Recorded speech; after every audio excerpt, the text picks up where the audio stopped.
La ilaha illallah wa asyhadu anna Muhammadar Rasulullah nahmaduhu wa nasta'inuhu wa nastaghfiruh wa na'udzu billahi min astagfirullahaladzim. Alhamdulillahirabbil alamin, kita diberikan kesempatan lagi untuk bertemu di kajian pekanan setiap hari Rabu di bulan Ramadan. Insya Allah ini adalah kajian terakhir di Ramadan tahun ini. Mudah-mudahan Allah meridhoi kajian ini dan memberikan kita selalu keimanan dan kesehatan. Puji syukur kehadirat Allah Subhanahu wa taala yang telah memberikan kita nikmat iman, Islam, kesehatan dan ketakwaan sehingga kita bisa berkumpul kembali. Salawat serta salam kita panjatkan kepada junjungan Nabi besar Muhammad SAW beserta para pengikut, sahabat dan umatnya yang insya Allah istiqomah hingga yaumul akhir kelak. Baik Bapak Ibu yang kami hormati, pada hari ini kita akan membahas tentang peradaban Islam dalam Al-Quran, dan spesial pada kesempatan terakhir ini adalah kita akan membahas tentang peradaban yang dibangun oleh Rasulullah Muhammad SAW di Madinah. Jadi setelah sebelum-sebelumnya kita membahas tentang peradaban secara umum, kemudian Nabi Ibrahim, kemudian Nabi Musa, dan sekarang Nabi Muhammad SAW. Sebelum kita mulai kajian bersama Ustadz Hartanto, izinkan saya membacakan tilawah Al-Quran, yaitu surat An-Nasr. Insya Allah ini berkaitan dengan yang akan kita bahas nanti. A'udzu billahi minasy syaithanir rajim. Bismillahirrahmanirrahim. Idza jaa nasrullahi wal fath wa ra'aitan nasa yadkhuluna fi dinillahi afwaja fasabbih bihamdi rabbika wastaghfirh innahu kana tawwaba. Dengan nama Allah yang Maha Pengasih dan Maha Penyayang, apabila telah datang pertolongan Allah dan kemenangan, dan engkau melihat manusia berbondong-bondong masuk agama Allah, maka bertasbihlah dengan memuji Tuhanmu dan mohonlah ampun kepadanya, sesungguhnya Dia Maha Penerima Taubat. Tanpa berlama-lama lagi, saya persilahkan Ustadz Hartanto Saryono LC Al-Hafiz untuk memberikan kajiannya. Silakan Ustadz. Terima kasih Mbak Yasi. Bismillahirrahmanirrahim. Assalamualaikum warahmatullahi wabarakatuh. Alhamdulillahi rabbil alamin. Wa sallallahu wa sallama wa baraka ala sayyidina Muhammadin sayyidil awwalin wal akhirin wa ala alihi wa sahbihi ajma'in. Wa ba'du fallahumma inna nas'aluka ilman nafi'a wa rizqan tayyiba wa amalan mutaqabbala. Allahumma ihfazna min bayni aydina wa min khalfina wa an aymanina wa an syama'ilina wa min fawqina wa na'udzu bi'azamatika an nughtala min tahtina. Wa sallallahu wa sallama wa baraka ala sayyidina Muhammadin wa ala alihi wa sahbihi ajma'in. Walhamdulillahi rabbil alamin. Baik, Bapak Ibu muslimin muslimat yang dimuliakan Allah Subhanahu wa taala, alhamdulillah kita dapat berjumpa kembali di sesi akhir dari beberapa pembahasan tentang peradaban yang Allah Subhanahu wa taala sampaikan di dalam Al-Quran, juga tercatat dalam sejarah. Alhamdulillah, semoga pertemuan-pertemuan ini bernilai pahala di sisi Allah Subhanahu wa taala yang memberatkan amal kebaikan kita, dan semoga Allah Subhanahu wa taala senantiasa jaga niat-niat kita dalam beramal ikhlas hanya karena Allah Subhanahu wa taala selalu. Amin ya rabbal alamin. Salawat dan salam kita sampaikan kepada junjungan kita Nabi besar Muhammad sallallahu alaihi wasallam, keluarga beliau, sahabat-sahabat beliau, serta pengikut beliau hingga yaumil qiyamah. Bapak Ibu yang dimuliakan Allah Subhanahu wa taala, berbicara tentang dakwah Rasulullah sallallahu alaihi wasallam hingga membangun peradaban, pemerintahan dan menyebarlah ke seluruh penjuru dunia. Tentu sangat panjang perjalanan sejarah Nabi Shallallahu Alaihi Wasallam, juga perjalanan Islam hingga sampai kepada kita hari ini. Secara garis besar, perjalanan dakwah Rasulullah Shallallahu Alaihi Wasallam itu dibagi menjadi dua fase waktu. Yang pertama fase Makkah dan yang kedua fase Madinah. Ketika kita berbicara tentang bagaimana peradaban di Madinah, tentu kita tidak bisa melewatkan begitu saja fase Makkah yang menjadi tonggak, menjadi pondasi, menjadi dasar, dan menjadi bagaimana awal perjuangan Rasulullah SAW di Makkah. Dan fase Makkah ini adalah fase sulit dalam perjalanan dakwah Rasulullah SAW. Namun disitulah para sahabat radhiyallahu anhum tertempa bagaimana akidah mereka, keyakinan mereka, iman mereka. Begitu juga bagaimana mereka menemui berbagai ujian yang berat-berat itu, sehingga mereka menjadi pribadi-pribadi yang tangguh, yang memang keimanan mereka itu datang dari sanubari mereka, datang dari lubuk hati yang dalam dari mereka, bukan karena pengaruh yang lain, bukan duniawi, bukan takut, bukan karena apa, tapi justru datang dari keyakinan mereka akan kebenaran risalah pesan yang dibawa oleh Rasulullah SAW. Dan kita ketahui bersama bahwa fase Makkah ini berkaitan dengan pesan-pesan yang Allah Subhanahu wa Ta'ala sampaikan, itu lebih kepada pembentukan karakter pribadi Muslim yang tangguh, yang kokoh dalam masalah akidah dan kokoh dalam masalah akhlak. Jadi mereka ditempa oleh keadaan dan Allah Subhanahu wa Ta'ala datangkan berbagai ujian, sehingga mereka benar-benar merasakan nikmatnya beriman. Mereka benar-benar merasakan bagaimana susahnya beragama. Dan di dalam Al-Quran di fase Makkah ini, ayat-ayat yang turun lebih banyak berkaitan dengan masalah akidah, membangun keyakinan mereka, para sahabat. Dan yang kedua, menyempurnakan akhlak. Yang kedua, menyempurnakan akhlak.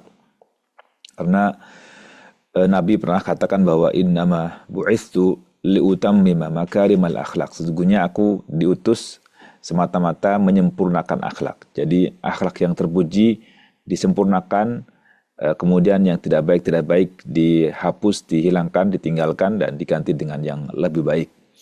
Itu yang dibangun di fase Makkah. Sehingga boleh dibilang lahirlah generasi baru. Generasi baru yang jauh berseberangan dengan kondisi awal mereka.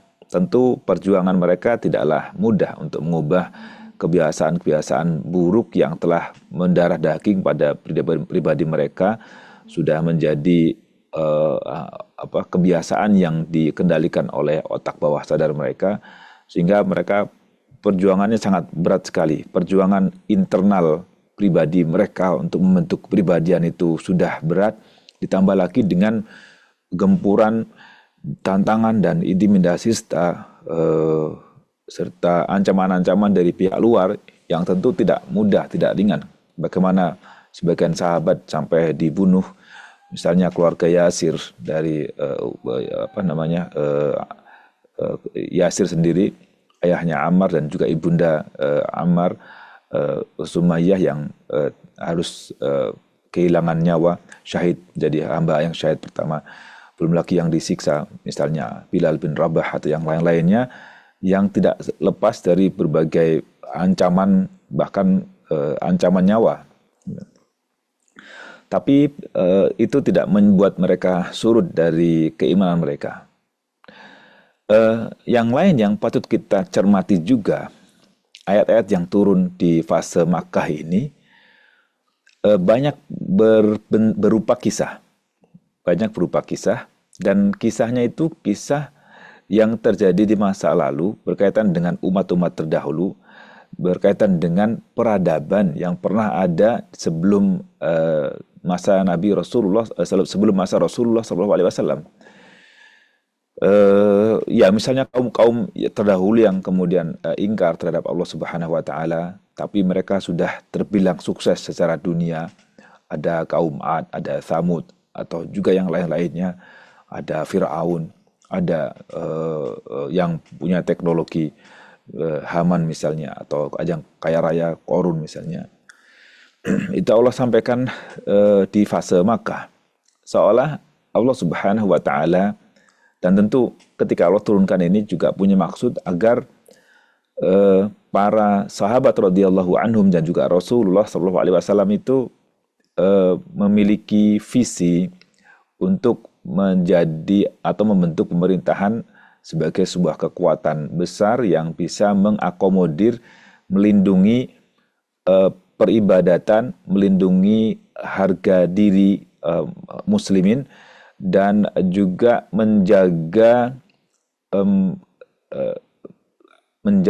stabilitas boleh bilang internasional. Bagaimana Islam itu, sebagaimana Allah tegaskan, wa ma arsalnaka illa rahmatan lil alamin. Bagaimana Islam sebagai sistem peradaban yang rahmatan lil alamin, membawa rahmat, membawa kasih dan sayang, dan menjaga hak-hak asasi manusia. Itu yang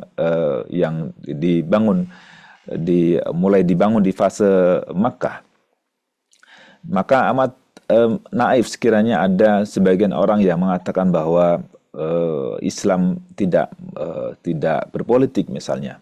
Amat disayangkan sekiranya ini dilontarkan oleh sebagian ulama, karena sejak awal Nabi SAW itu sudah dikasih kisah-kisah tentang politik dan kekuasaan ini dari awal, bahkan sebelum ada perintah-perintah untuk berpuasa dan lain sebagainya, udah ada kisah-kisah ini. Dan tidak ada satu kisah pun, tidak ada satu huruf pun bahkan dalam Al-Quran yang Allah turunkan tanpa maksud. Jadi kisah disampaikan itu bukan hanya untuk dibaca sebagai cerita atau dongeng yang masuk telinga kanan terus keluar telinga kiri, terus kita nggak ingat lagi, hanya sekadar ingat bisa menceritakan saja. Tapi sesungguhnya yang harus diambil adalah petunjuk dari kisah tersebut.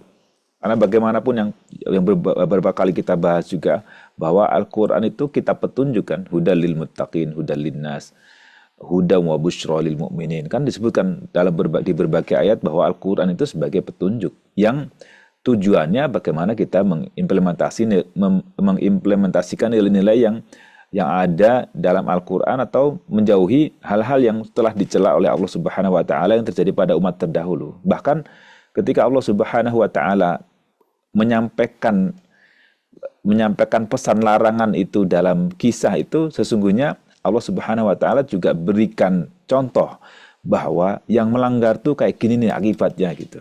Yang tidak taat pada aturan Allah Subhanahu wa taala itu seperti ini nih pada akhirnya.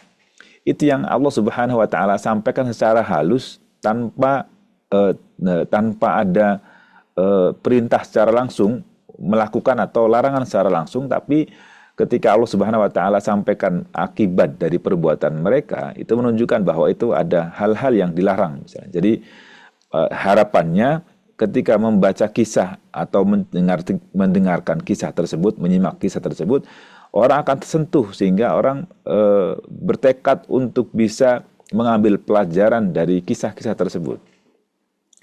Dan itu sekali lagi Allah sampaikan di fase Makkah, bukan di fase Madinah ya. Di fase Makkah Allah Subhanahu wa taala sudah sampaikan itu. Jadi Allah Subhanahu wa taala sudah bentuk ke Nabi SAW dan para sahabat untuk punya visi ke depan menjadi penguasa dunia. Bahwa Islam itu adalah peradaban, bukan sekadar angan-angan, bukan sekadar bacaan catatan sejarah, tapi sesungguhnya Islam itu yang pada akhir nanti di fase Madinah menjadi sebuah negara dan kekuatan besar yang berpengaruh di seluruh dunia pada akhirnya gitu. Dan itu dibangun dalam jangka waktu yang cukup lama kan di fase Makkah itu. 13 tahun kurang lebih. Bahkan lebih lama daripada fase Madinah. Artinya pembentukan pribadi, pembentukan keyakinan, akhlak, pembentukan visi bagaimana harusnya sebagai muslim dan bagaimana harusnya komunitas, harusnya bagaimana negara itu dibangun dalam waktu yang lama. Jadi bukan ketika sampai Madinah terus kemudian langsung mereka baru berpikir bagaimana membentuk sebuah komunitas muslim atau negara muslim, bukan. Justru di Makkah itulah dibentuknya kepribadian itu semuanya, sehingga di fase Madinah mereka sudah menjadi pribadi-pribadi yang siap dengan apapun yang harus diterima, dengan apapun yang harus dikeluarkan, dikorbankan. Jadi fase Makkah ini yang memiliki peran yang sangat luar biasa dalam peradaban Islam itu sendiri. Jadi bagaimana mereka para sahabat radhiyallahu anhum itu kemudian hari ada larangan melakukan sesuatu yang sudah mendarah daging lama dikerjakan sebagai sebuah kebiasaan. Itu bagaimana mereka langsung siap untuk menerima itu. Itu bukan berarti kemudian baru masuk Islam terus kemudian dapat larangan itu. Enggak, mereka selama jangka waktu yang lama dibentuk keyakinan mereka tentang Allah Subhanahu wa taala, tentang musuhnya siapa, dari manusia siapa, juga dari jin, setan misalnya, dari manusia orang-orang kafir misalnya. Itu kan sudah dibentuk jauh-jauh hari di fase Makkah. Jadi fase Makkah ini adalah fase persiapan, pembentukan pondasi, pembentukan dasar-dasar bagaimana kelak menjadi penguasa di seluruh penjuru dunia dan jadi sebuah peradaban. Itu yang mendasar. Jadi dalam Al-Quran fase Makkah itu membentuk akidah pribadi dan juga ada kisah-kisah yang otomatis membangun visi ke depan menjadikan peradaban Islam itu sendiri. Dan sebagaimana yang kita baca dalam catatan sejarah sirah Nabi, sirah Rasulullah SAW, perjalanan Rasulullah SAW, ya perjuangan mengajak berdakwah, perjuangan mendakwahi musyrikin Quraisy itu tidaklah semudah yang kita bayangkan gitu ya. Meskipun beliau juga punya strategi berdakwah, bagaimana berdakwah kepada keluarga terlebih dahulu, sebagaimana Allah perintahkan itu, fasda' bima tu'mar. Mulailah berdakwah dari yang terdekat darimu, keluarga dulu, kemudian juga orang-orang yang dianggap berpengaruh juga. Itu juga ada strateginya. Dan strategi itu boleh dibilang sebagai bentuk politik juga. Politik itu dalam bahasa Arab adalah siasat bagaimana berdakwah. Artinya ketika kita berdakwah juga harus punya siasat juga, punya strategi juga. Karena kalau enggak, pada akhirnya nanti kita akan babak belur sendiri kan gitu. Nah, dari situ Rasulullah SAW kan tidak begitu reaktif, nggak begitu agresif terhadap mereka. Ketika ada intimidasi, ada penyiksaan segala macamnya, lebih banyak bersabarnya. Bahkan ketika Umar bin Khattab mengatakan, bukankah kita berada pada jalan yang benar, kenapa kok kita harus sembunyi-sembunyi, kenapa nggak kita terang-terangan dulu? Nah itu kan ada strategi Rasulullah SAW bagaimana awal-awalnya cari pendukung terlebih dahulu kan, meskipun yang didapat mungkin nggak banyak gitu. Jadi nggak serta-merta langsung Nabi terang-terangan gitu. Nanti kalau nggak ada yang dukungnya, nggak ada pembelanya, akan hancur sendiri kan gitu. Nah ini perlu kita pelajari juga bagaimana strategi berdakwah. Juga bagaimana bangun komunitas itu juga gitu. Kita nggak bisa sendirian gitu. Maka para sahabat awal mulanya kan dengan jumlah yang sedikit itu bagaimana usaha dan upaya mereka supaya bisa bertahan ala qaidil hayah kata orang Arab, tetap hidup. Bagaimana bertahan supaya tetap hidup. Nah, maka kemudian ada ijtihad dari Rasulullah SAW untuk melakukan proses hijrah. Bagaimana sampai Nabi menghijrahkan sebagian sahabat, jumlahnya nggak banyak, dihijrahkan ke Habasyah, ke Ethiopia, yang pada masa itu dipimpin oleh Raja Nasrani yang terbilang adil. Dan itu tentu Nabi SAW dapat petunjuk itu dari wahyu dari Allah Subhanahu wa taala. Juga dapat informasi dipimpin oleh raja yang adil itu dari Allah Subhanahu wa taala. Jadi bagaimana jarak yang jauh itu Nabi dapat informasi tentu dari Allah Subhanahu wa taala. Dan ternyata di gelombang pertama alhamdulillah mereka terbilang sukses untuk bisa masuk ke Ethiopia, dan kemudian mereka selamat dengan kondisi itu, hingga kemudian ada gelombang yang keduanya dikirim juga ke Ethiopia juga. Dan Masya Allah, jadi itu ya tentu tidaklah ringan. Hijrah itu tidak ringan. Sebagaimana antum yang di luar negeri, entah terpaksa atau karena sukarela ke luar negeri, meninggalkan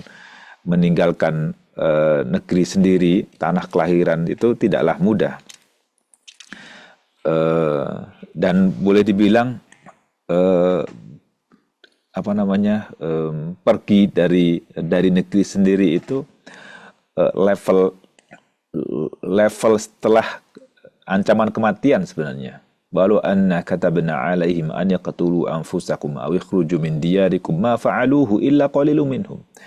Sekiranya diharuskan kepada mereka itu agar mereka bunuh diri, gitu. Jadi agar mereka bunuh diri mereka.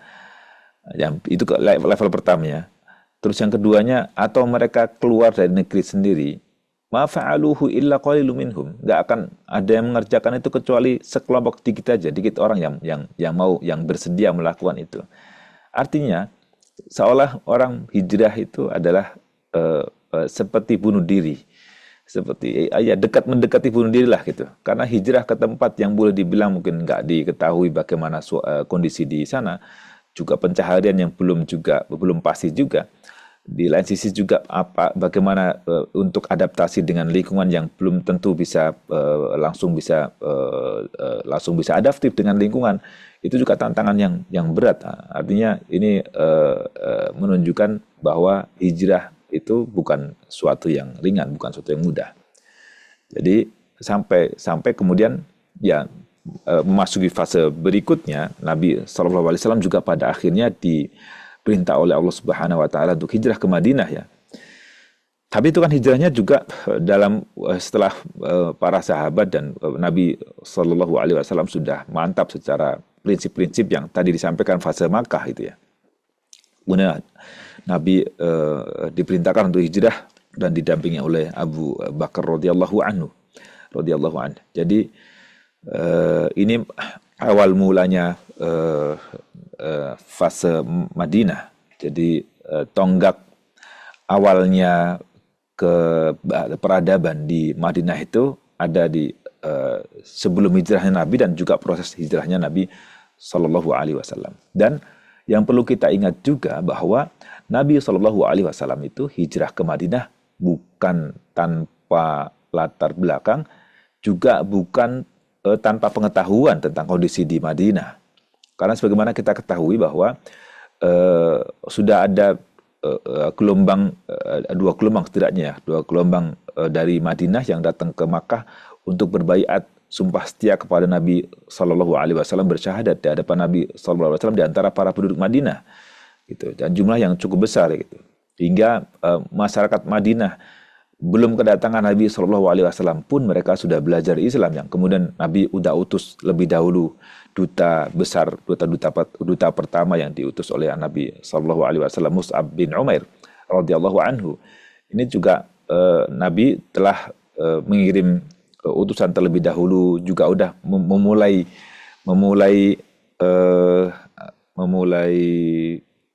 bikin komunitas juga di Madinah melalui dutanya dulu, atau pertama ada yang baiat itu juga mereka berupaya untuk bisa membangun komunitas di Madinah. Ya. Dan mereka sangat berharap, memang penduduk Madinah sangat berharap kiranya Nabi Shallallahu Alaihi Wasallam hijrah ke Madinah. Dan sebenarnya Nabi SAW secara asal usul keluarga juga lebih banyak ke sisi Madinahnya. Bagaimana Abdullah ayah beliau juga dimakamkan di Madinah. Ibunda beliau juga asal ayahnya juga dari Madinah juga. Ibunda beliau juga kemudian wafat di perjalanan setelah ziarah makam ayah beliau. Jadi sebenarnya tidak asing bagi masyarakat Madinah tentang bagaimana profil keluarga Nabi Shallallahu Alaihi Wasallam. Ya. Dan akhirnya Nabi pun hijrah ke Madinah dengan perjuangan yang tidak mudah, dengan perjalanan yang tidak singkat dan perjalanan juga tidak dekat ya. Lebih dari 400 km perjalanan ke Madinah tentunya. Sampai berapa? 2 minggu barangkali, 2 minggu perjalanan ke Madinah dengan lika-liku perjalanan yang nggak mulus karena bagaimana beliau dikepung di sekeliling rumah beliau, terus kemudian akhirnya Allah selamatkan beliau. Kemudian tapi arah hijrahnya ke Madinah tapi justru arahnya bukan arah ke Madinah misalnya. Mengelabui orang-orang musyrikin Quraisy kiranya mereka menyadari akan keberangkatan Nabi keluar dari rumah gitu. Jadi ada strategi-strategi yang beliau susun bagaimana bisa selamat Nabi meskipun di bawah bimbingan dan di bawah perlindungan Allah Subhanahu wa taala pun masih berusaha. Coba kalau sekiranya Allah Subhanahu wa taala mau menyelamatkan Nabi, nggak perlu pakai upaya, bisa saja kan, tapi Allah Subhanahu wa taala ingin agar sunnah kauniyah itu tidak diabaikan. Hukum alam yang Allah Subhanahu wa taala telah adakan di jagat raya itu agar tidak diabaikan gitu. Nah, itu juga menjadi faktor wujudnya peradaban ya pada akhirnya.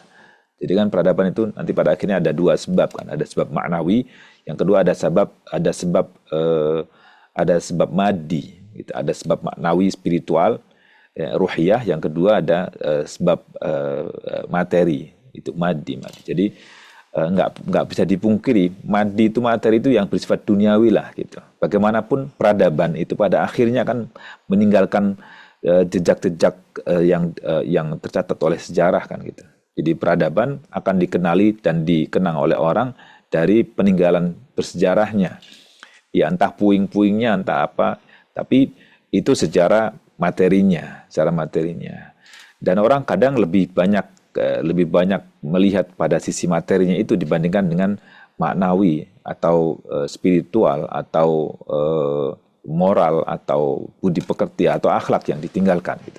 Nah, itu hingga Nabi Shallallahu Alaihi Wasallam pun tiba di Madinah itu para sahabat kaum Ansor itu sudah menyambut dengan sukacita riang gembira sesuai dengan harapan mereka kiranya Nabi bisa hijrah ke Madinah.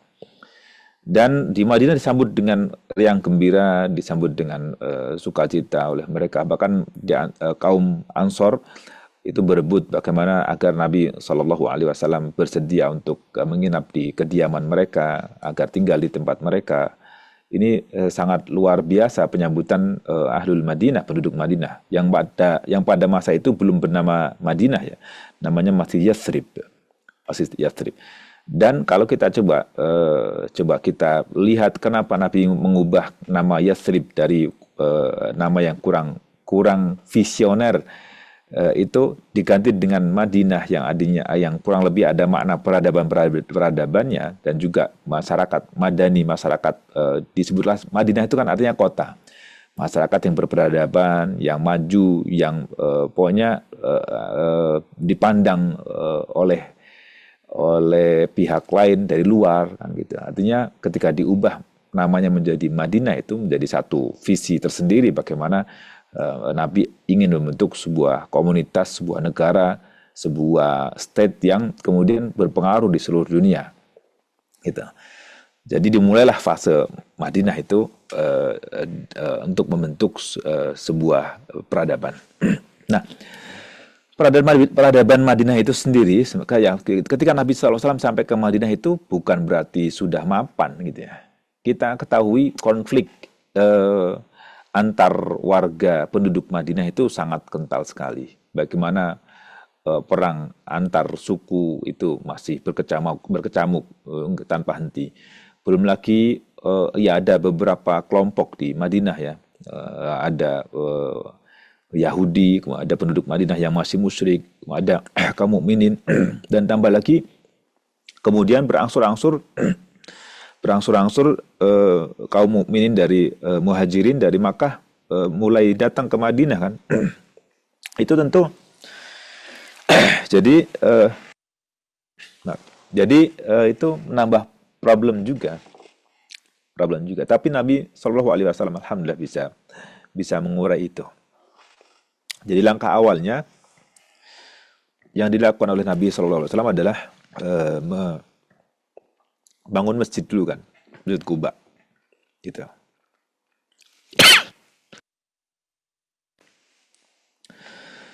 Ya itu dibangun itu sebagai pusat peradaban, sebagai sebuah bangunan, sebagai simbol peradaban itu sendiri.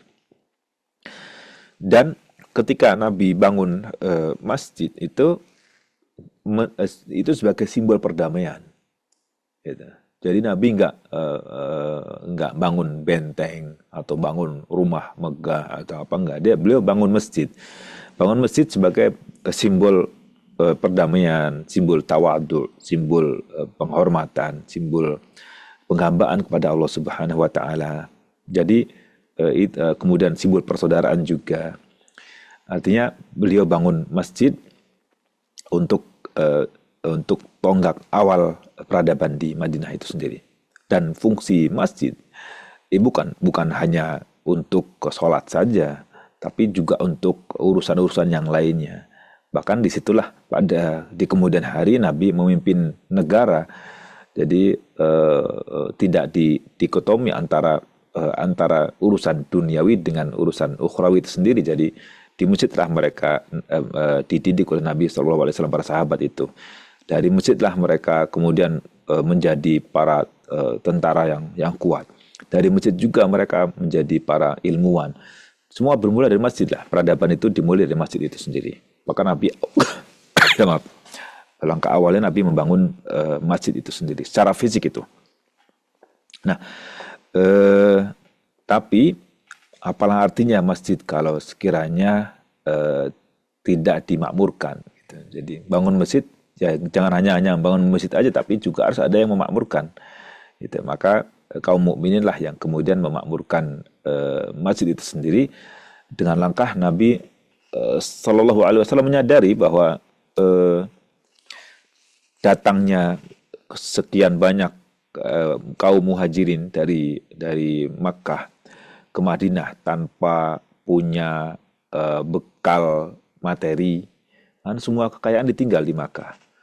Terus juga tidak punya pekerjaan pasti, kemudian tidak punya tempat tinggal. Itu kan jadi problem ya, jadi problem harusnya. Tapi Masya Allah, Nabi Sallallahu Alaihi Wasallam mampu mengurai itu semuanya gitu.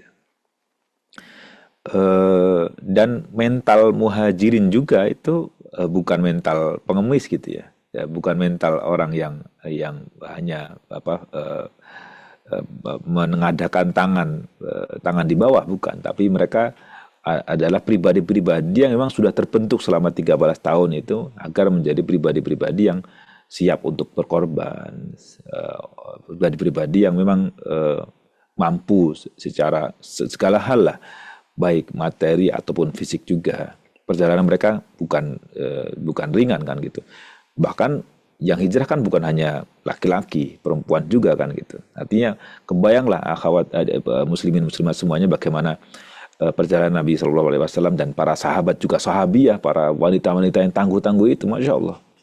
Kebayang nggak perjalanan? Sekarang aja kalau akhwat atau muslim-muslimat semuanya melakukan perjalanan lah gitu, misalkan naik bis lah gitu. Kalau sekarang naik kereta udah relatif nggak kelihatan gunung-gunungnya. Kalau naik bis mungkin bisa kita lihat lagi bagaimana medan perjalanan mereka melewati gurun dan tanah batuan pasir seperti itu kan tidak ringan, dengan kondisi temperatur yang kalau musim panas sangat luar biasa panasnya, itu luar biasa mereka. Jadi iman mereka, ya iman kita dibandingkan iman mereka tuh nggak ada nilainya, boleh dibilang gitu. Mereka bagaimana mempertahankan akidah itu sendiri. Ya. Nah, jadi langkah berikutnya Nabi SAW setelah bangun masjid itu kan Nabi mempersaudarakan antara kaum muhajirin dengan kaum ansor. Gitu. Dan kaum ansor, Masya Allah, kurang mulia apa? Mereka sangat luar biasa, sangat mulia. Mereka sangat terbuka, mereka sangat dermawan, mereka siap berbagi, mereka siap isar kan gitu. Kalau kita perhatikan di ayat-ayat di surah Al-Hasyr gitu. Ya, mereka benar-benar mengedepankan saudaranya dalam hal harta kekayaan mereka, Masya Allah, sangat dermawan lah. Tapi juga kaum muhajirin juga, meskipun kaum ansor menawarkan itu, kaum muhajirin kan nggak langsung terima gitu aja. Mereka nggak mau menjadi orang yang cuma dapat BLT, bantuan langsung tunai. Nggak, tapi mereka justru mereka mau bekerja sendiri, mereka mau berpenghasilan sendiri, nggak mau dibantu, nggak mau dikasih bantuan-bantuan gitu. Nah, itu dua kelompok yang Masya Allah itu ya. Yang satunya dermawan, tapi ternyata satu lagi nggak mau nerima gitu. Ini sangat luar biasa didikan Nabi SAW. Tentu ini peran Al-Quran sekali lagi ya, bahwa Al-Quran lah yang menjadi petunjuk untuk mereka itu Quran. Nabi SAW juga kan Quran yang menguatkan beliau gitu. Jadi yang meneguhkan Nabi SAW itu ya Al-Quran, itu bukan yang lainnya. Yang lain ya. Jadi Nabi tangguh dan para sahabat istiqomah itu nggak lepas dari Al-Quran itu sendiri. Gitu. Maka Allah tegaskan kan, Qul nazzalahu ruhul qudus min rabbika bil haqq. Yang menurunkan Al-Quran itu adalah Ruhul Qudus, Jibril alaihissalam, min rabbika, dari Tuhanmu, bil haqq, dengan kebenaran. Apa? Liyuthabbital ladzina amanu. Liyuthabbital ladzina amanu, sebagai peneguh hati orang-orang beriman. Wahuda, dan sebagai petunjuk. Wa busyra lil muslimin, dan juga sebagai kabar gembira untuk kaum muslimin kan. Gitu. Nah, jadi yang membentuk pribadi mereka itu Quran. Jadi kalau kita mau belajar bagaimana supaya bangkit, peradaban Islam itu bangkit kembali, maka kita harus belajar bagaimana sahabat radhiyallahu anhum dahulu bangkit, bagaimana Nabi SAW juga membangkitkan mereka, membentuk pribadi-pribadi mereka itu. Jadi diungkapkan dalam, kan sebagai orang mengatakan bagusnya umat ini harus mengikuti bagaimana bagusnya umat terdahulu dan bagaimana mereka bisa menjadi umat yang bagus, yang baik itu. Harus kembali kepada perjuangan awal, bagaimana bisa menjadi berjaya sampai pada akhirnya penaklukan Konstantinopel yang sudah diinformasikan oleh Nabi di jauh-jauh hari ketika para sahabat masih ada. Nabi SAW masih hidup bersama para sahabat, mengabarkan tentang bagaimana nanti akan ditaklukkannya Konstantinopel, Romawi lah gitu. Itu menjadi kabar gembira yang Nabi sampaikan, tapi Nabi SAW tidak mengalami hal itu gitu. Nah, jadi disatukannya dipersaudarakannya kaum muhajirin dan ansor ini menambah kekuatan tersendiri. Setidaknya mengurai problem yang mungkin akan dihadapi antar person ini ya, antar individu yang ada di Madinah itu. Tapi di luar sana masih banyak problemnya. Yahudi yang mereka emang basicnya itu orang-orang dengki, orang-orang yang nggak baik lah gitu. Pokoknya segala bentuk kemungkaran itu ada pada mereka, baik kemungkaran pribadi ataupun kemungkaran sosial ya. Kemungkaran sosialnya bagaimana praktek-praktek riba, bagaimana praktek penipuan dan segala macamnya lah. Dan juga akhlak-akhlak yang lainnya. Itu kan memang ada pada mereka, iblisnya manusia kan mereka. Dan kemudian yang kedua, problem yang dihadapi, yang Nabi harus urai juga, yang harus selesaikan juga, konflik antar suku di sesama penduduk Madinah gitu. Jadi Ini yang harus Nabi selesaikan. Nah, setelah kaum muslimin bersatu padu, sudah bersaudara ini, Nabi akhirnya kemudian bagaimana mengelola lingkungan lah, masyarakat gitu. Bagaimana kemudian Nabi bikin sebuah kesepakatan bersama yang kemudian tuangkan dalam Piagam Madinah ya. Piagam Madinah, sehingga yang itu kemudian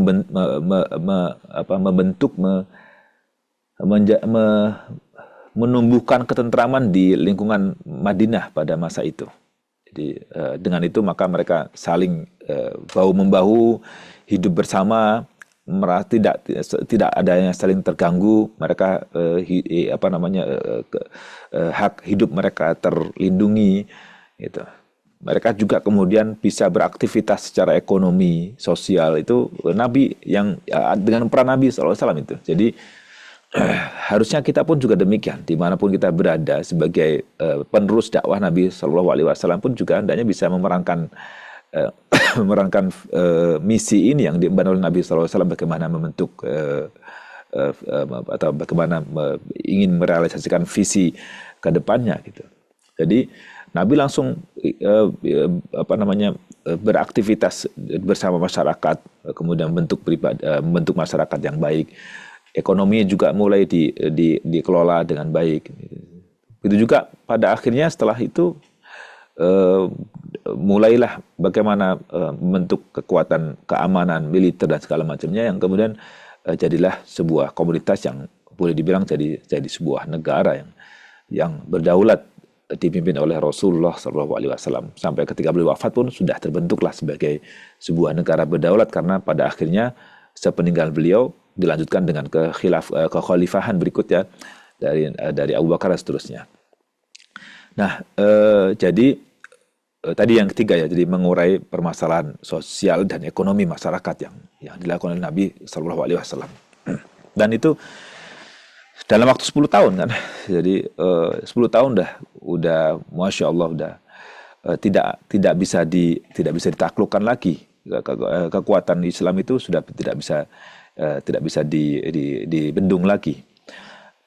Terbukti muncullah kemudian musuh Islam itu justru ternyata musuh dalam selimut. Itu menunjukkan bahwa Islam itu sudah kuat. Kalau nggak kuat kan yang kafir-kafir terang-terangan, yang musyrik terang-terangan. Nah, ketika di fase Madinah ini, ketika ternyata kekuatan Islam makin kuat, yang tidak berani lagi menunjukkan kekafiran mereka, pura-pura masuk Islam, maka jadilah mereka orang-orang munafikin itu. Secara keyakinan masih kafir, tapi tampaknya sebagai orang Islam. Yang kemudian dipimpin oleh grupnya Abdullah bin Ubay bin Salul lah gitu.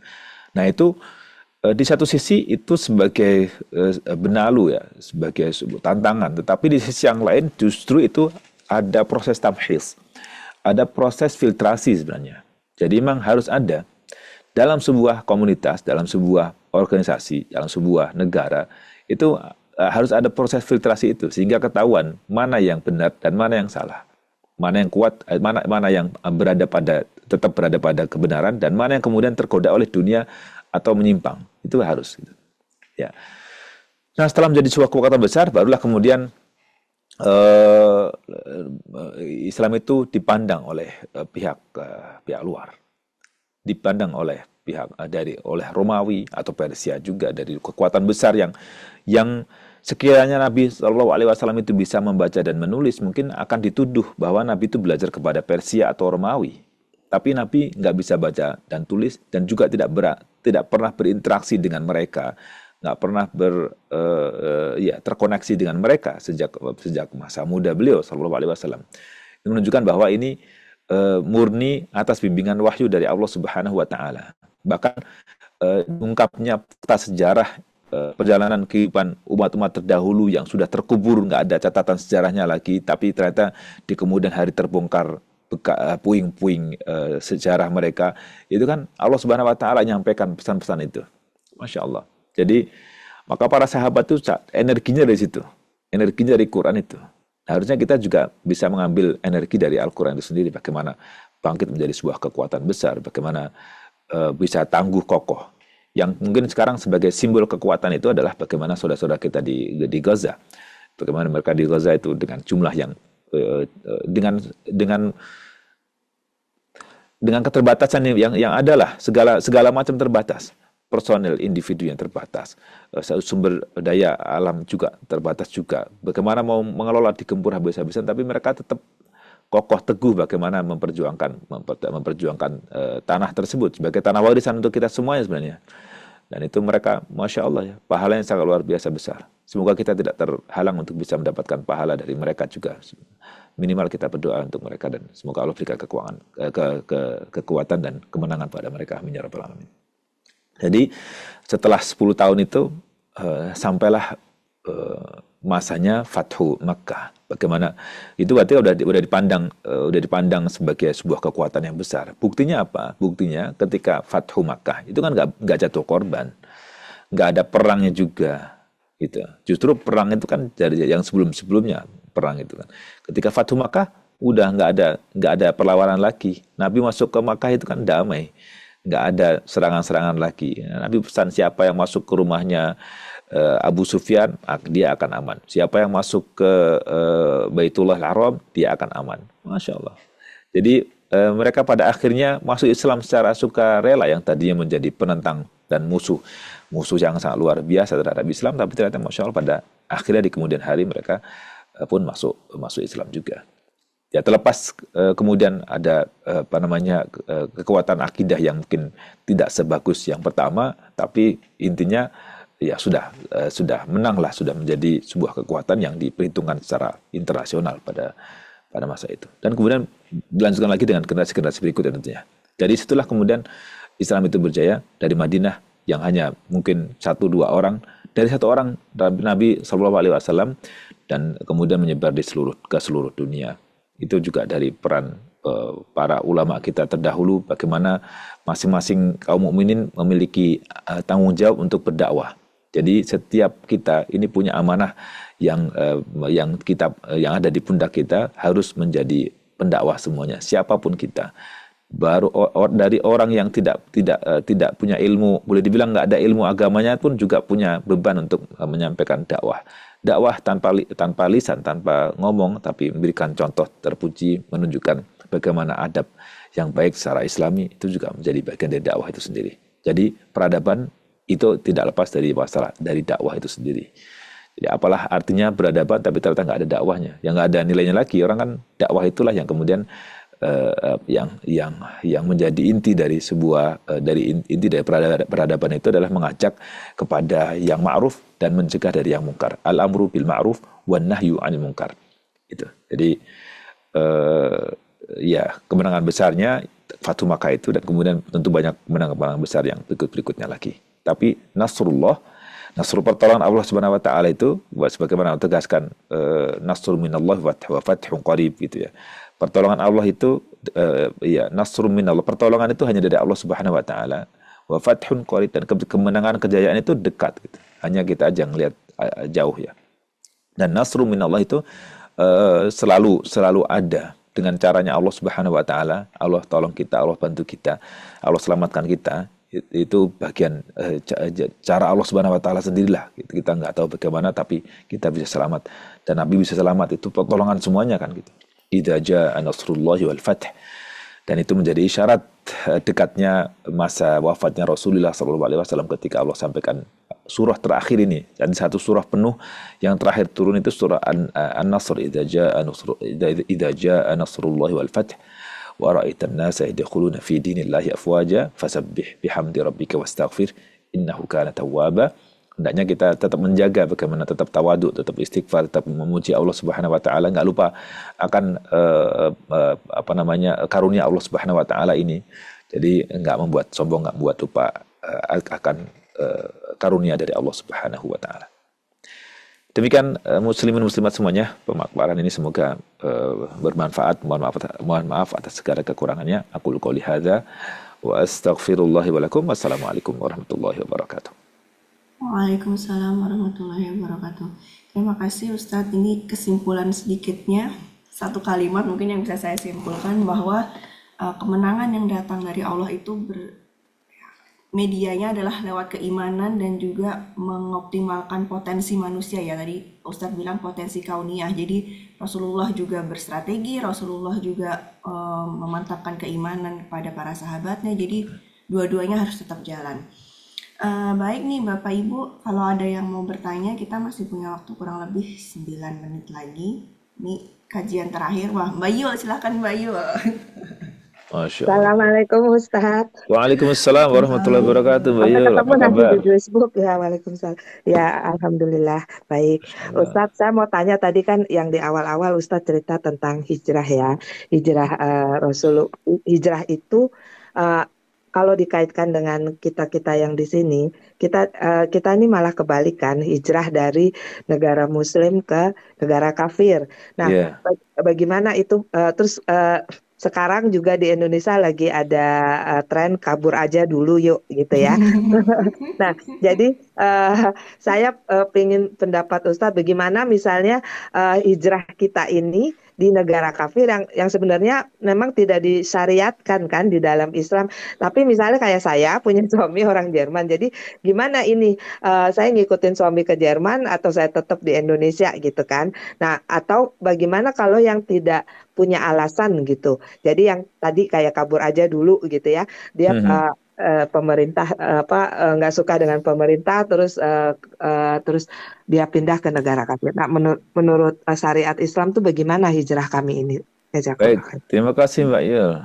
Tadi di awal saya sudah membahas juga bahwa pada mulanya hijrah yang dilakukan atau kebijakan yang dilakukan oleh Nabi SAW menghijrahkan sebagian sahabat itu hijrahnya ke Habasyah karena Ethiopia yang notabene itu 100% penduduknya itu Nasrani.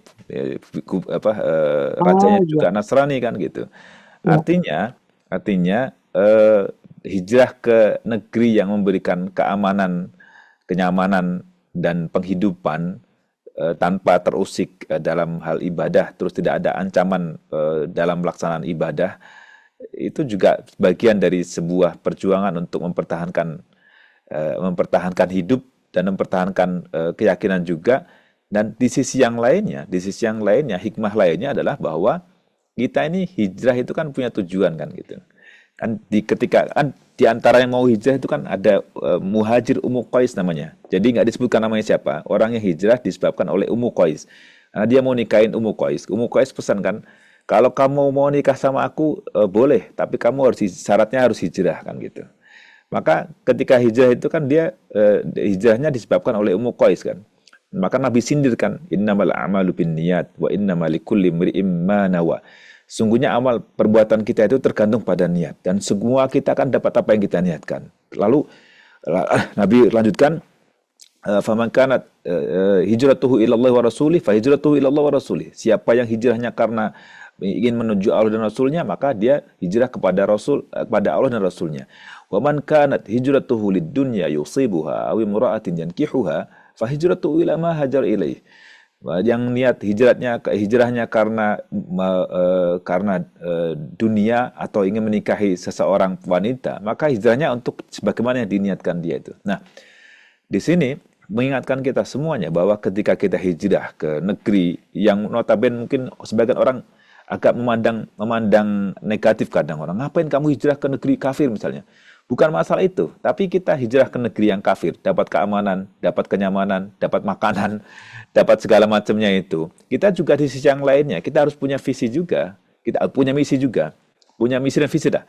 Kita punya misi bagaimana bisa menyampaikan dakwah ini kepada mereka-mereka di sekitar kita. Jadi kita ini boleh dibilang duta lah, duta atau kasarnya mungkin agen lah, agen dakwah yang ingin membentuk komunitas di sekitar masyarakat yang minoritas ini hingga menjadi nanti kita akan merealisasikan visi kita, membentuk lingkungan yang lebih besar lagi, lebih luas lagi sebagai komunitas besar yang muslim semuanya. Justru ini adalah kesempatan besar dan merupakan suatu yang menurut saya secara pandangan saya yang bolak-balik ke Eropa ini adalah memiliki peran yang sangat strategis bagaimana kaum muslimin datang kemari ini gitu. sekurang-kurangnya Mbak Yul, sekurang-kurangnya populasi kita makin Iya, banyak kan. Itu iya, sekurang-kurangnya ya. Secara quantity kita makin banyak. Belum lagi yang beranak pinak kan yang muslim-muslim. Karena di sini iya. kekurangan populasi juga kan itu. Jadi secara hukum Mhm. alam ketika natalitas kita tinggi, lalu mortalitas mereka tinggi, itu berarti kan mereka susut, berkurang, dan kita makin tambah terus kan, populasi kita bertambah.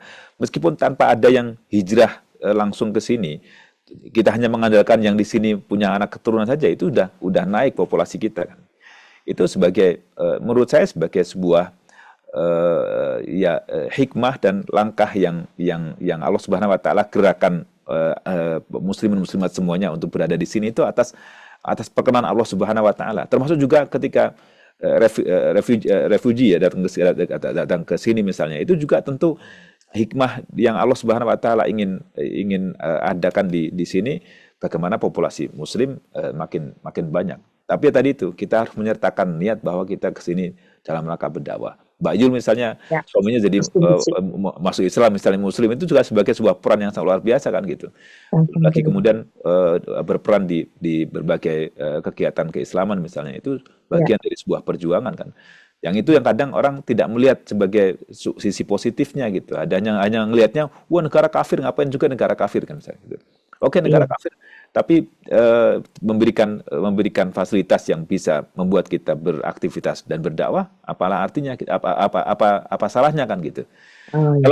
Terlepas kita akan dapati kesulitan-kesulitan dalam berdakwah, ya pertama kita pasti dapati kesulitan itu. Itu sudah menjadi sunatullah, jadi ketentuan Allah Subhanahu wa taala bahwa namanya berdakwah itu pasti akan dapat tantangan itu.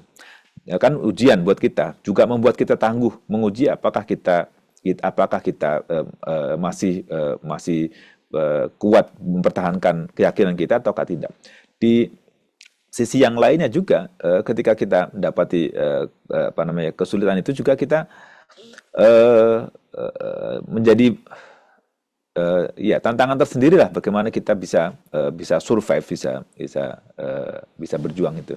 Jadi insya Allah nggak ada salahnya. Iya. Tetapi Hmm. masuk ke poin yang kedua tentang kabur Mhm. aja tadi, itu juga kabur aja itu lebih pada sikap emosional ya. Yang itu yang harus dihindari.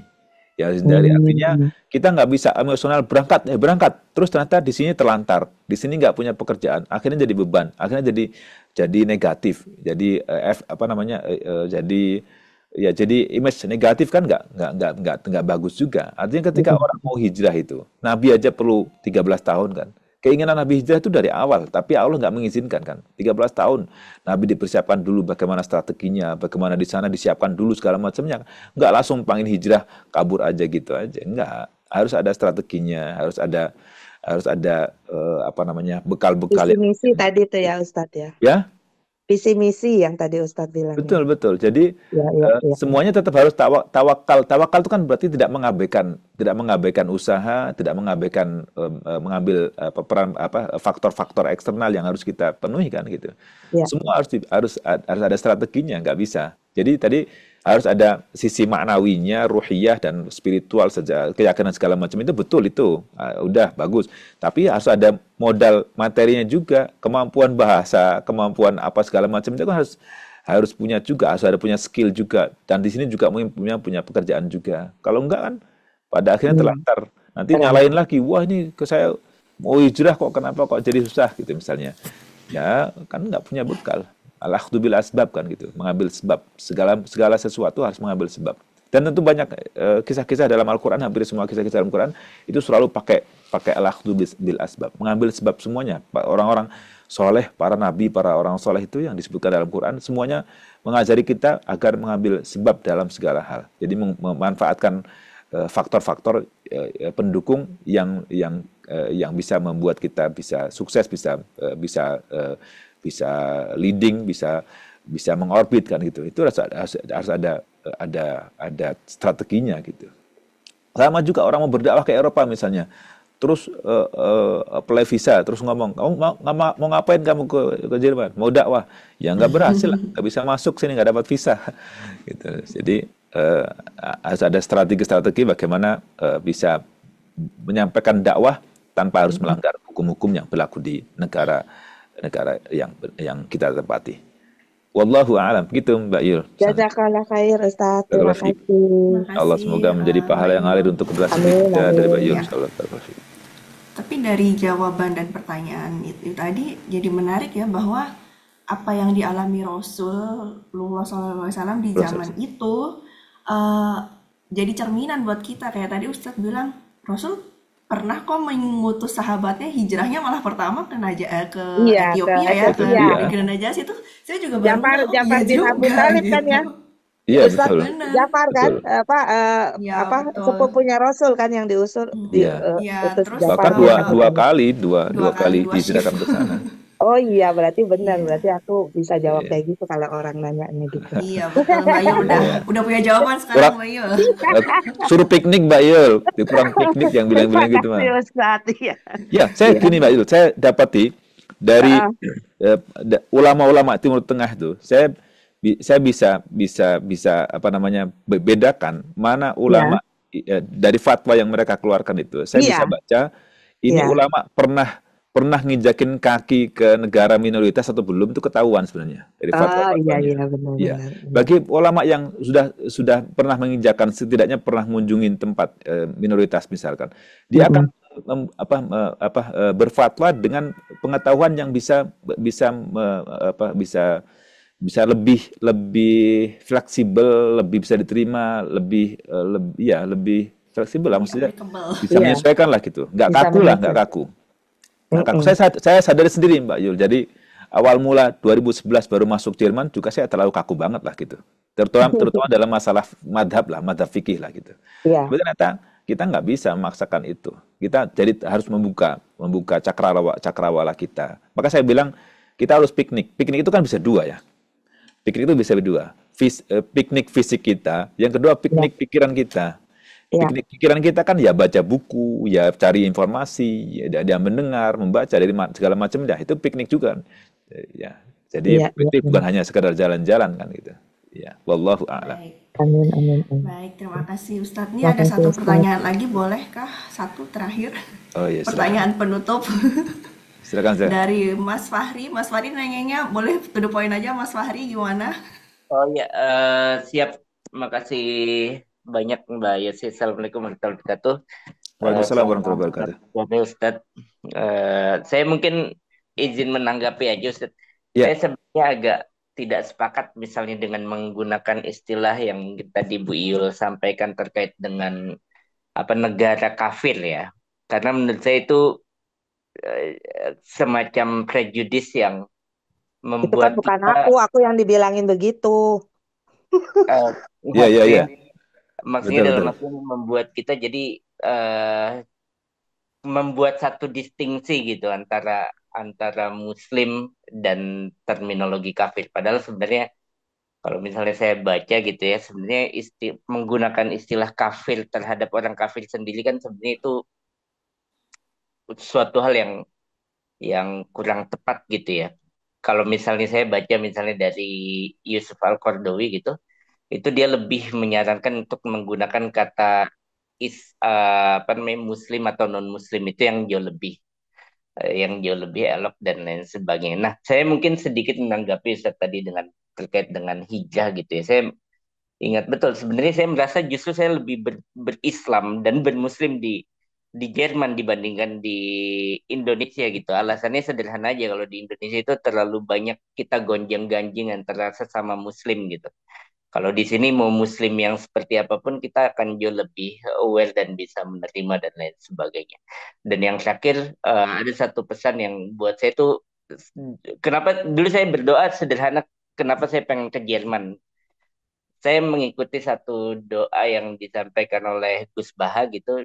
Beliau menyatakan bagaimana caranya kita bisa sujud di tempat bagaimana caranya kita bisa menyebarkan sujud di bumi Allah di berbagai macam tempat manapun itu, karena bagaimanapun juga sebenarnya bumi Allah itu dimanapun dia berada, di tempat paling terkecil pun dia harusnya di sana ada sujudnya kita kepada Allah gitu. Nah itu membuat saya, kenapa kita nggak coba untuk berpikir hijrah ke Eropa itu dalam rangka untuk menyebarkan sujud itu. Sujud itu maknanya tentu banyak ya, mungkin itu Ustaz. Terima kasih.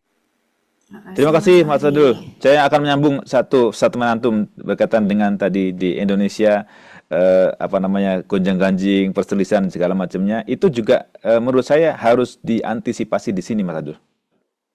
Artinya jika nanti komunitas kita makin besar, terus kemudian juga makin kompleks permasalahan, jangan sampai kemudian juga kita tersibukkan oleh persengketaan, perselisihan pendapat, berantemlah sesama kita semuanya. Nah itu harus diantisipasi sejak dini bagaimana dikuatkan masalah akidah, dikuatkan masalah ibadah, dikuatkan masalah fikih-fikih, ada perselisihan pendapat dan segala macam itu harus dikuatkan masing-masing individu supaya nggak terjadi hal-hal yang tidak diinginkan akhirnya terjadi perpecahan-perpecahan. Itu saya menyambung kalimat tadi di Indonesia mungkin karena terlalu kompleks dengan permasalahan yang ada di tengah masyarakat, itu juga tidak menutup kemungkinan ketika kita menjadi komunitas yang besar dengan populasi yang besar juga akan menjumpai masalah-masalah yang mirip dengan itu mungkin juga. Wallahu a'lam. Baik, terima kasih Ustadz Hartanto, makasih Mas Adul atas tanggapannya. Ya, intinya apa yang kita alami sekarang itu sebenarnya sudah dicontohkan dan sudah dialami oleh Rasulullah. Mudah-mudahan kita bisa apa ya, terus rajin belajar kalau saya bilangnya, terus mentadaburi kisah-kisah jejak dakwah Rasulullah SAW. Karena ya saya bersyukur sih jadi Muslim karena udah ada contohnya gitu, semua segala jenis kasus kehidupan di sini tuh, maksudnya di masa ini bahkan 14 abad yang lalu sudah dicontohkan oleh Rasulullah SAW. Baik, alhamdulillah kita sudah di penghujung acara, Ustadz, Bapak Ibu sekalian. Saya ucapkan terima kasih untuk partisipasinya yang aktif, pertanyaannya yang baik, yang bagus-bagus semuanya, terus kehadirannya. Mudah-mudahan dicatat Allah sebagai amal soleh dan menjadi pahala di bulan Ramadan yang mulia ini. Insya Allah kita ketemu lagi. Mudah-mudahan di Ramadan tahun depan, mudah-mudahan Allah beri kita kesempatan untuk bertemu di Ramadan tahun depan. Saya pribadi mengucapkan terima kasih pada Ustadz Hartanto Saryono yang telah bersedia meluangkan waktunya mengisi kajian oleh PCIM setiap hari Rabu secara online di tengah-tengah sibuk dan padatannya. Mudah-mudahan diberikan kesehatan selalu Ustadz. Amin. Terima kasih Mbak Si. Dan sekian dari saya berharap kita bisa mendapatkan hal-hal yang terbaik di Ramadan ini, Lailatul Qadar, amal-amal yang optimal dan juga Amin. dipertemukan oleh Ramadan yang selanjutnya. Terima kasih Mbak Si, terima kasih Muhammadiyah, PCIM, Cemen Raya. Semoga memberi manfaat dan menjadi pahala yang alir. Dan saya sering katakan jangan sampai kita kehilangan peran dalam proses kejayaan di negara Eropa. Jadi suatu saat jika ada kejayaan di negara Eropa, semoga nama kita masuk daftar nama-nama yang berperan dalam membuat jayanya Islam di negara Eropa. Wassalamualaikum warahmatullahi wabarakatuh. Terima kasih. Ya. Terima kasih. Saya sebentar sedikit ya, Ustadz. Saya berterima kasih sekali. Assalamualaikum warahmatullahi wabarakatuh. Waalaikumsalam warahmatullahi wabarakatuh. Bu Ketua, silakan. Saya mohon maaf kalau saya sering telat untuk join.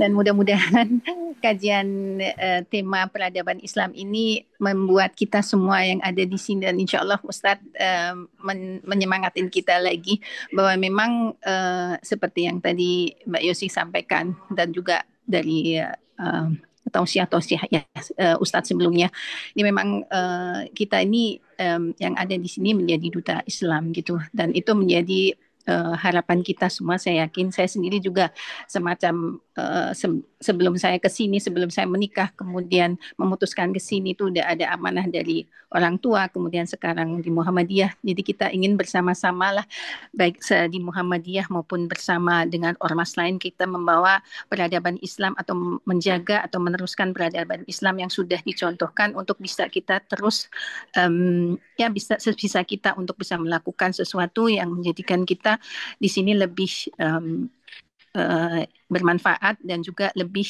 bisa menunjukkan Islam kita. Dan memang pelan, tapi insya Allah kalau kita bersama-sama, insya Allah pasti itu akan terwujud. Dan mudah-mudahan ya Pak Ustadz Tartanto dan juga dengan Rumta, dengan Rumta luar negerinya, dan kita Muhammadiyah dan juga ormas yang lainnya, mudah-mudahan kita selalu bersatu untuk bisa membawa Islam yang rahmatan lil alamin. Dan mungkin kalau Muhammadiyah itu kita membawa Islam berkemajuan yang wasatiyah, dan insya Allah kita selalu berintegrasi, dan itu yang penting. Dan saya juga bisa merasakan di sini, saya yakin teman-teman pun begitu. Hanya saya sedikit menambahkan, karena saya sejak 6 bulan yang lalu diminta untuk memimpin suatu praksis ya. Jadi perbedaannya cukup besar apabila kita bertemu dengan masyarakat muslim sendiri di berbagai negara, Ustadz.